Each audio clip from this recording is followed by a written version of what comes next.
Miguel. Salut! Je viens d'envoyer ma position sur mon compte Twitter où je suis rendu. Je participe à un groupe qui fait le tour de la calotte polaire à chaque année. Au début, je pensais être bon pour faire ça à moi tout seul. Sauf qu'en calculant la circonférence de la calotte polaire, je me suis rendu compte que ça tombait, tout dépendant des années, entre 50 et 60 000 km, ce qui faisait environ entre 100 et 200 km par jour pour moi tout seul. Fait que je me suis dit, non, là, je serais pas capable. Fait que je me suis tourné vers Internet pour aller chercher de l'aide. Puis j'ai proposé sur mon groupe Facebook de partir une expédition pour faire en vélo stationnaire le tour de la calotte polaire.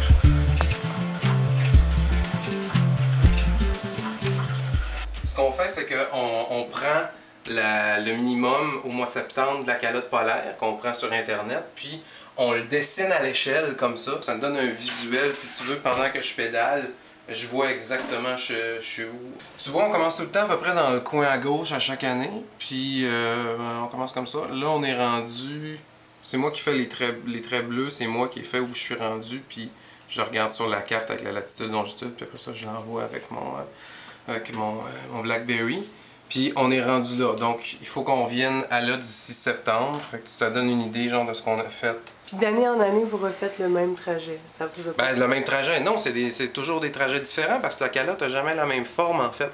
Fait qu'à chaque fois, c'est un nouveau voyage si tu veux, là, on passe jamais au même endroit. À chaque année, on prend la longueur de la circonférence plutôt que de le mettre là parce que c'est compliqué, tu sais, de faire des petits trucs pour le tour en fonction des kilomètres que tu as fait, ben, on se prend une corde puis on calcule là-dessus la distance qu'on a faite.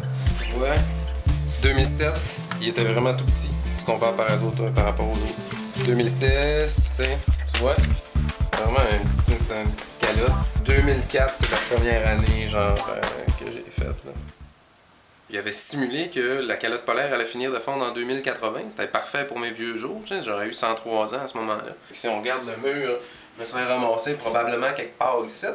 Sauf que là, je vais peut-être me rendre jusqu'ici au lieu de me rendre jusqu'au mur. J'ai écrit au premier ministre, puis j'ai exposé mon problème, j'ai envoyé une photo de mes cordes puis tout, puis j'ai dit que ce serait un peu plate si qu'il n'y ait plus de calotte polaire, parce que nous autres, je veux dire, nous 6 à travers le monde, tout ça, ça nous faisait un beau projet. Puis là, on n'aura plus rien, tu sais, puis je veux dire, qu'il y ait une calotte polaire, là, ça enlève rien au gouvernement du Canada, là. Fait que j'ai demandé de regarder ça s'ils pouvaient faire quelque chose. Est-ce que tu as une réponse? Non, il m'a pas répondu encore. Du vrai vélo, t'en fais aussi? Il faut aller dehors, tu peux pas en faire l'hiver, tu sais, il y a des autos, t'es dans la circulation, tout ça, c'est pas pratique, là, tu sais, ici, j'ai la salle de bain à côté, je peux mettre ma musique, tu sais, j'ai mon frigo. Non, je suis bien chez nous, pas vraiment ça sortir.